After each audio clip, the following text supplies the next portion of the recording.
Letby was a kind of teacher's pet almost on the unit, who craved the praise and attention of his superiors. And so for her, harming a baby was a win-win, as she called it. When she went to university, again, friends said that she was one of the more reserved ones, but worked hard, did very well.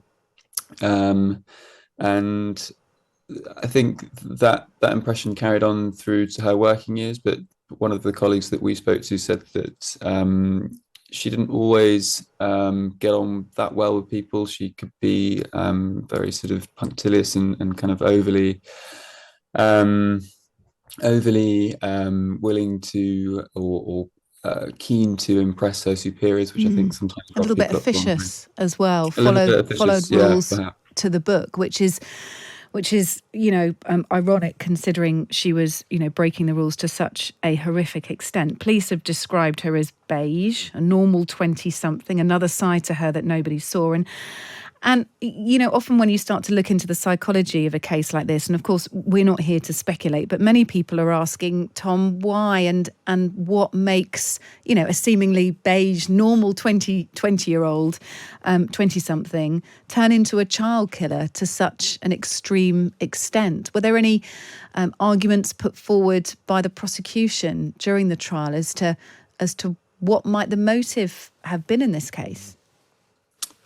Motive is the big unanswered in all of this. Despite months of evidence in court, we still don't definitively know why she did what she did. You're right, the prosecution did variously suggest a few theories. One was that she had a god complex and that she was excited by the killing.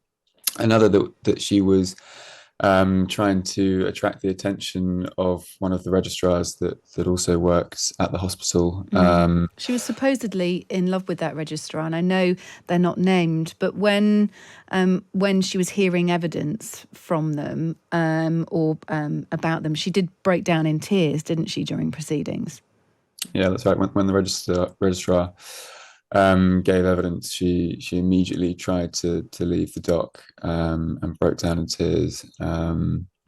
It was suggested by the prosecution that they were having an affair, and there were text messages that she'd sent to him with love hearts. It was discussed that they'd also spent time together outside of work and in London. The other theories to motivation, which I found to be quite plausible, was from one of the colleagues of hers that I spoke to, who said that, as I mentioned earlier, Letby was a kind of teacher's pet almost on the unit, who craved the praise and attention of his superiors. And so for her, harming a baby was a win-win, as she called it, because if the child was to survive, then she would have the praise from her superiors for having been the one that saved that child, and if the child died, then she would be the one that got the sympathy from her colleagues for having lost the child that she was trying to save.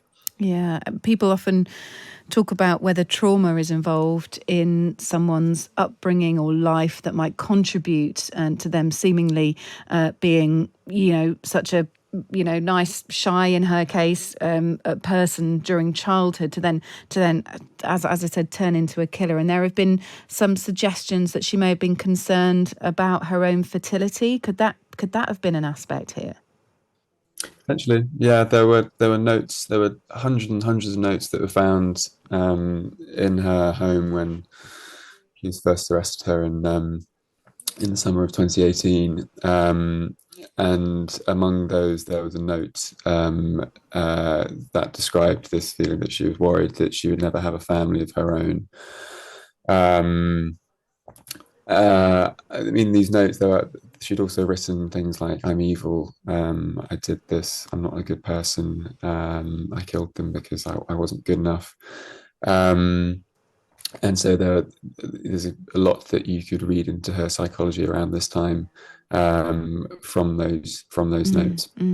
Tom, thanks so much for speaking to us this morning. There is extensive reporting from you. We've just decided to focus on the profile of Lucy Letby, but there are so many accounts up online at the times.co.uk and in the paper. There's extensive coverage as well, not just on who Lucy Letby is, but you are also telling the accounts of whistleblowers as well at the hospital, senior doctors who raised concerns, but yet more babies were harmed or killed after that point, and just extensive reporting really around the case, which has shocked so many people. And Tom, I know you've been on this case since the very start.